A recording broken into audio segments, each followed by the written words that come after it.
What's up, fight fans? Thank you once again for coming through. Much appreciated. Remember, hit that subscribe button if you guys are new to the channel. All right, so I've just watched Oscar Valdez versus Scott Quigg. I saw the highlights of it, and I didn't do no pre-fight video for it, which is a shame because I did have it as one of my fights of the year. I think I said it on a few occasions that I think this could be a very, very good scrap, and one that's almost fallen in between so many big fights. Obviously, Wilder, Luis Ortiz fighting a couple of weeks ago, and then obviously we get to see Josh. So it's almost fallen in between a lot of big fights, and I think has been swallowed and been forgotten about. But I knew it was going to be a good fight. I said it was going to be a good fight. And I guess leading up to it, we had the issue of Scott Quigg not making weight.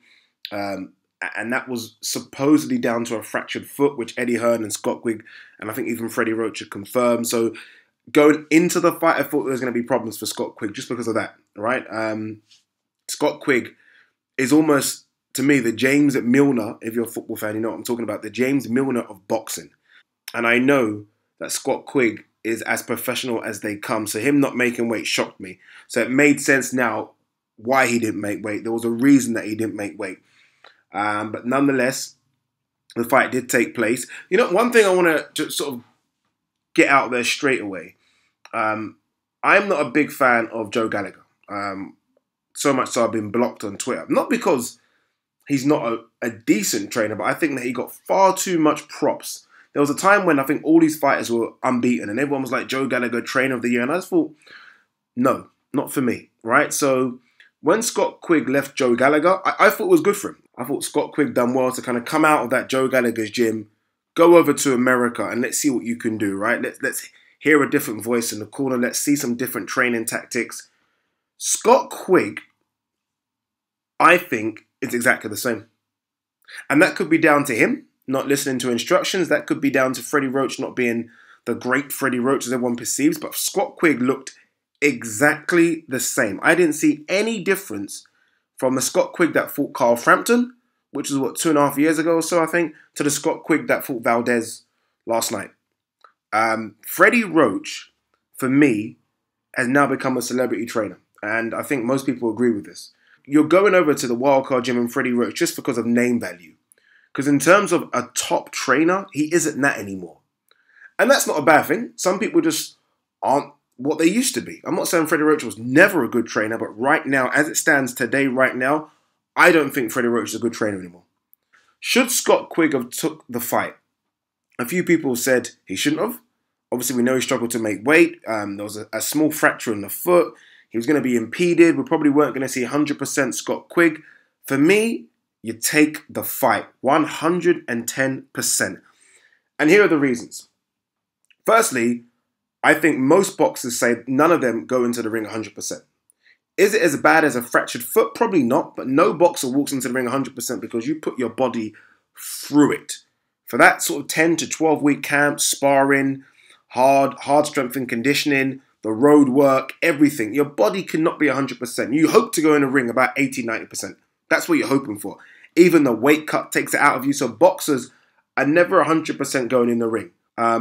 Scott Quigg isn't a draw. At all. Scott Quigg isn't a draw. I mean, you look at who Scott Quigg fought after Carl Frampton. I can't remember the names now. Who did he fight again? Cayetano, I remember that. Way down on the card, if I remember. Simeon, again, who was interested in that fight. And then in a fight against, I think, an Eastern European in that Monte Carlo crap that Eddie Hearn sometimes does. That's it. He wouldn't have been getting good money for those fights. So when the option of fighting top ranks, one of top ranks' big names comes up, Oscar Valdez. Aside from the fact you could win a world title, what it does, it raises your profile massively in America. I don't think Scott Quigg's going to have many more fights in the UK. So I think his base now will be America. So what you want to do is raise your profile out there. And no better way can you raise your profile than fighting one of top rank's big guys. And Oscar Valdez is that. And we'll talk about Oscar Valdez in a minute because I think Oscar Valdez isn't what I thought he was going to be either.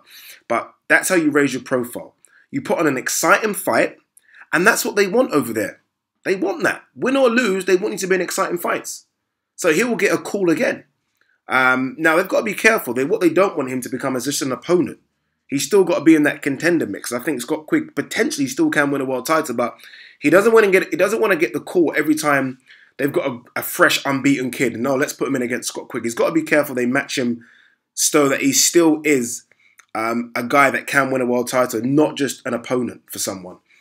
But if you're Scott Quigg, if you're Eddie Hearn, if you're his manager, if you're Freddie Roach, you look at the plus points and they outweigh the negatives, right? They do. I've heard some people say, oh, don't take the fight and, you know, live for another day. I get it, but this is boxing. You take the big money fight when you can. And Scott Quigg's only had one big money fight before that, and that was Carl Frampton. I think this Oscar Valdez pay, and again, I don't know what the pay is, but I guarantee it's more than any other fight he's had aside from Carl Frampton. So you have to take that fight for me. There is no other option. Overall, it was a good performance by Scott Quigg. I always think fighting away from home is not easy against the hometown favourite. I think the scorecards were a bit wide. I had it more 116, 112. I think he broke Oscar Valdez's jaw, I mean. So heads up from Scott Quigg. He'll be disappointed with the whole week, not making weight, losing, breaking his nose, fracturing his leg or his foot, but I think once he recovers, he'll look at the performance and think he had a chance there. So he's in the mix. I don't think that's the kind of performance where, and this is what it's important to do. Obviously, I've said this on numerous occasions. Brits lose a world title shot, or was it even a world title shot in the end? But Brits lose against a name and they kind of disappear. Scott Quigg needs to look at that division he's in. It's very, very deep, and stay within that division. There's nothing wrong with it. Stay within that division. And this is where Eddie Hearn and Freddie Roach and his manager really need to come to the fore. Keep him in the mix. Don't let him go away from that and then be fighting journeyman again on a Monte Carlo show. Oscar Valdez. Look, let's not be too critical. Oscar Valdez won. He beat a guy that I thought was going to be a good fight. He won the fight. He's unbeaten. I mean, look, he had a broken jaw, so he came through that. Came through some tough rounds in there as well. I'm not sure how good Oscar Valdez is. And again, that sounds silly when he won and he's a world champion. But my ceiling for Oscar Valdez was very high when he came through.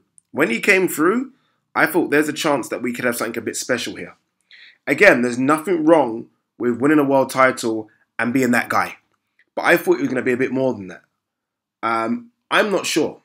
I've seen him now. I've watched fights against Mariaga. I've watched the fight against Savania and now Scott Quigg. And something isn't right.